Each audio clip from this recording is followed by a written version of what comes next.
Hi friends, నేను మీ సునీత. ఈరోజు జీడిపప్పు మటన్ ఎలా చేసుకోవాలో చూద్దాం రండి.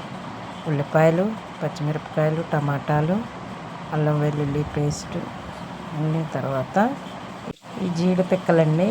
ఈ జీడిపిక్కల నుంచి మనము పచ్చి జీడిపప్పు మనం తీసుకోవాలో చూద్దాం రండి.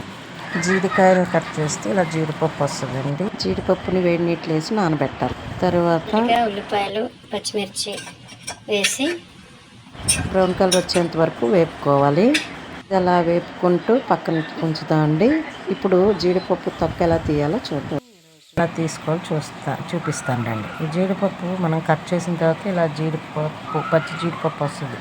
ఈ పచ్చి జీడిపప్పును కొంచెంసేపు వేడి నీటిలో వేసి దానిపైన ఉన్న తొక్కను తీసేయాలండి. ఆ తొక్క ఎలా తీయాలంటే కొంచెం వేడి నీటిలో దీన్ని ఉంచి కొంతసేపు ఒక 10 నిమిషాలు, పావుగంట ఉంచిన తర్వాత ఆ తొక్క పైన ఉన్న తొక్క అంతా వచ్చేస్తుందండి. పైనుంచి తొక్క అంతా వచ్చేసిన తర్వాత ఇలాగ పప్పు వస్తుందండి, పచ్చి జీడిపప్పు. ఈ పచ్చి జీడిపప్పుని మనం పన్నీర్ కూరలో కానీ, మష్రూమ్ కూరలో కానీ కలిపి కూడా వేసుకోవచ్చు. అలాగే ఇప్పుడు మటన్ కర్రీని కూడా నేను చూపిస్తూ ఉన్నాను. రండి వెళ్దాం. ఉల్లిపాయలు, పచ్చిమిరపకాయలు వేగాయి కదండి, దాంట్లో ఈ జీడిపప్పుని వేసుకొని కొంతసేపు మగ్గనివ్వాలి. తర్వాత దీనిలో ఉప్పు, పసుపు కూడా వేసుకొని చక్కగా కలుపుకుంటూ ఉండాలి. కొంతసేపు వేగనివ్వాలి. వేగనిచ్చిన తర్వాత వేగిపోయి కదండి,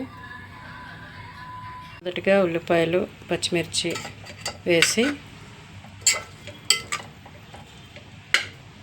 ఇవి వేపుకోవాలి.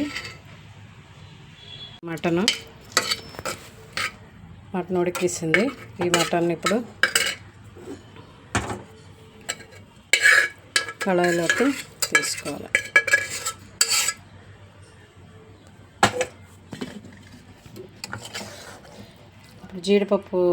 పచ్చి జీడిపప్పు ఉంది కదండి, ఆ పచ్చి జీడిపప్పులో ఈ మటన్ కర్రీ వేస్తాను.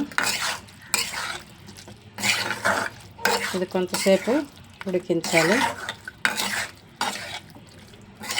మటన్లో టమాటా వేసి, ఉల్లిపాయలు కొంచెం వేసి 2-3 విజిల్స్ వచ్చేంత వరకు కుక్కర్ పెట్టాను. ఉడికిపోయిన తర్వాత కొంచెం వాటర్ వేసి కొంతసేపు ఉడకనివ్వాలి. మటన్ పచ్చి జీడిపప్పు కర్రీ రెడీ. ఇది కొంతసేపు ఉడకాలి. జీడిపప్పు కొంచెం మటన్లో ఉడికితే ఆ జ్యూస్ జీడిపప్పుకు ఇదవి టేస్టీగా మారుతుంది. ఇది కరివేపాకు వేసేయాలి.